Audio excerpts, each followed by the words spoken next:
Good morning, everyone, and thank you for choosing Market Briefing, market analysis, and financial news. Every day, our goal is to provide you with a thorough and knowledgeable analysis of the most relevant financial news to help you navigate the complex economic landscape. Let's begin our daily review. Market analysis, October 24, 2023. Global bond markets saw a rebound today, with the U.S. 10-year yield sliding to 4.8% amid speculation recent sell-offs were excessive. Nasdaq 100 futures rose ahead of earnings from tech giants Microsoft and Alphabet. The U.S. 10-year Treasury yield dipped 5 basis points to a one-week low after hitting its highest since 2007 in recent days. Europe's Stoxx 600 index edged up 0.2%, while U.S. futures climbed 0.5%. Bitcoin topped $35,000, its highest since last May, as the potential approval of the first U.S. spot Bitcoin ETFs in coming weeks boosted appetite.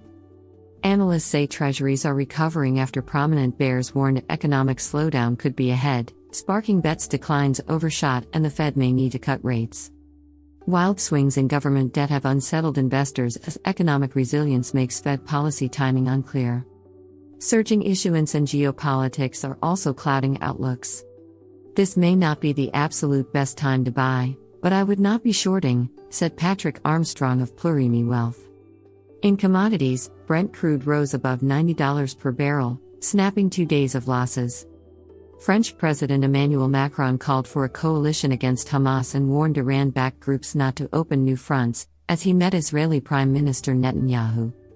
Bitcoin's rise came as asset managers BlackRock and Fidelity raced to offer the first U.S. spot Bitcoin ETFs, potentially within weeks.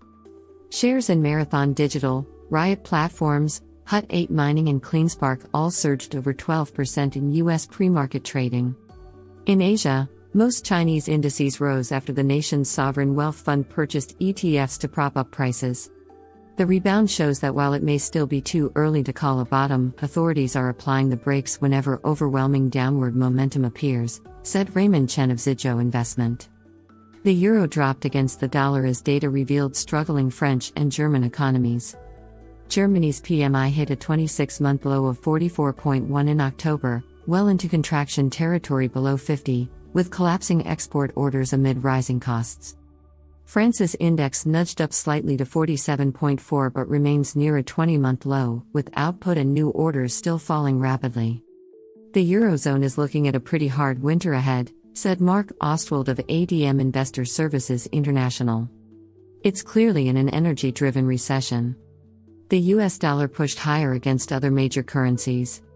The dollar index rose over 0.4% to nearly 113, approaching its 20-year high above 114 hit in September.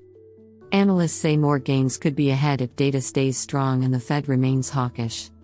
The dollar has more room to rise because Fed messaging remains resolute while economic data reveals creeping weaknesses abroad, said Joe Menimbo of Canberra. U.S. existing home sales data and earnings from Microsoft, Alphabet, General Motors, Coca-Cola, Texas Instruments and others could drive further market moves. With many corporate reports and Fed speeches still ahead this week, uncertainty persists. Before proceeding with our analysis, we would like to remind you that your support is very important to us. If you enjoy this video and find our content helpful and engaging, please consider giving it a thumbs up and subscribing to our channel. This helps us grow and provide you with even more quality content. Now, let's get back to the news on the financial markets and the latest updates. Starting with cryptocurrencies, Bitcoin rallied to a 16-month high yesterday, briefly pushing past $35,000. The world's largest digital asset by market capitalization gained 12% over the last 24 hours and is currently trading around $34,500.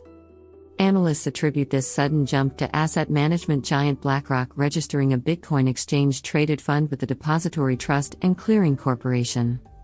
BlackRock also updated its SEC filings, indicating readiness to launch trading for this ETF starting October 2023. Experts say this proactive approach suggests BlackRock is prepared to initiate trading promptly upon receiving SEC approval. This news has boosted optimistic sentiment around a potential green light for a Bitcoin ETF. Shifting to industry news, Binance, the world's biggest crypto exchange, lost its UK head last month. Jonathan Farnell, who was Binance's UK chief and CEO of its now-defunct payments arm Bifinity, exited the company in September.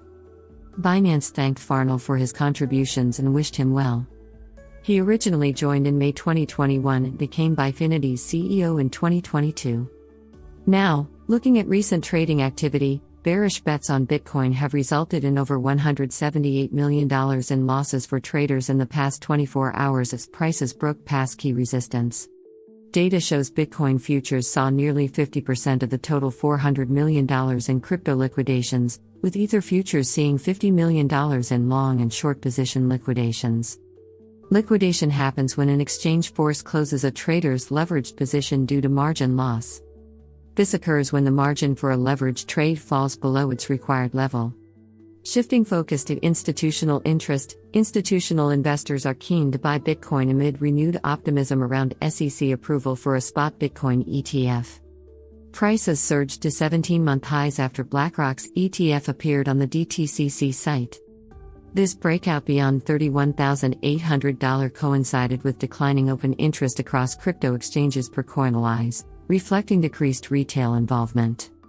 In contrast, open interest on the Chicago Mercantile Exchange, popular with institutions, topped 100,000 Bitcoin for the first time ever, equal to $3.4 billion. In other market news, the Fear and Greed Index, which gauges investor sentiment, is signaling greed for the first time since mid-July. Readings above 60 indicate sentiment has entered greedy territory, while below 40 shows fear. The index swung from neutral to greed as Bitcoin reached 16-month highs Monday. That wraps up today's briefing on the major developments across global financial markets. Thank you for watching. We'll see you next time with more updates and analysis. Key events this week. Reserve Bank of Australia Governor Michelle Bullock speaks at the Commonwealth Bank Annual Conference in Sydney, Tuesday. Paris-based International Energy Agency releases its World Energy Outlook Annual Report, Tuesday. Eurozone S&P Global Services PMI, S&P Global Manufacturing PMI, Tuesday. Euro Area Bank Lending Survey, Tuesday. US S&P Global Manufacturing PMI, Tuesday. Microsoft, Alphabet earnings, Tuesday. Australia CPI, Wednesday.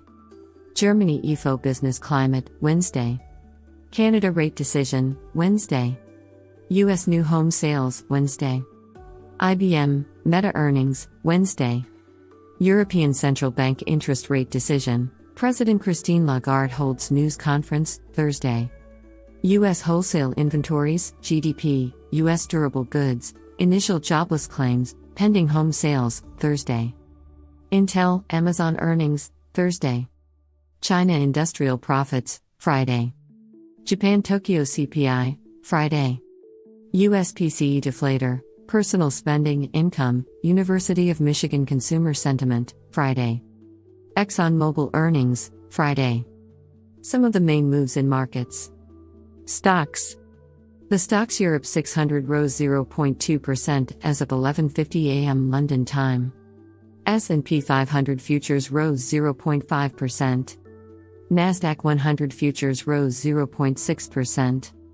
Futures on the Dow Jones Industrial Average rose 0.3%. The MSCI Asia Pacific Index rose 0.2%.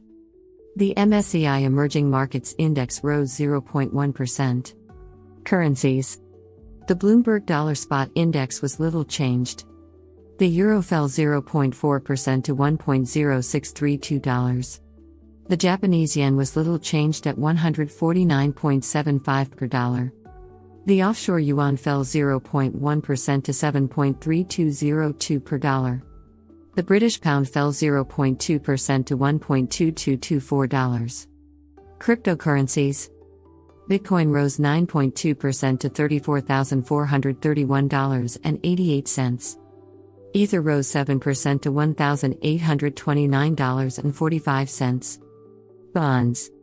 The yield on 10-year Treasuries was little changed at 4.85%. Germany's 10-year yield declined 6 basis points to 2.82%. Britain's 10-year yield declined 3 basis points to 4.57%. Commodities. Brent crude rose 0.6% to $90.33 a barrel. Spot gold fell 0.5% to $1,962.68 an ounce. In conclusion, we'd like to thank you for watching Market Briefing, market analysis, and financial news. If you enjoyed our insights and found the information helpful, please consider leaving a like and subscribing to our channel to stay updated with future analyses. Thank you again for your support, and we'll see you soon with more interesting news. Remember, the information in this video is purely informational and does not constitute investment advice. Always consult with a professional before making financial decisions.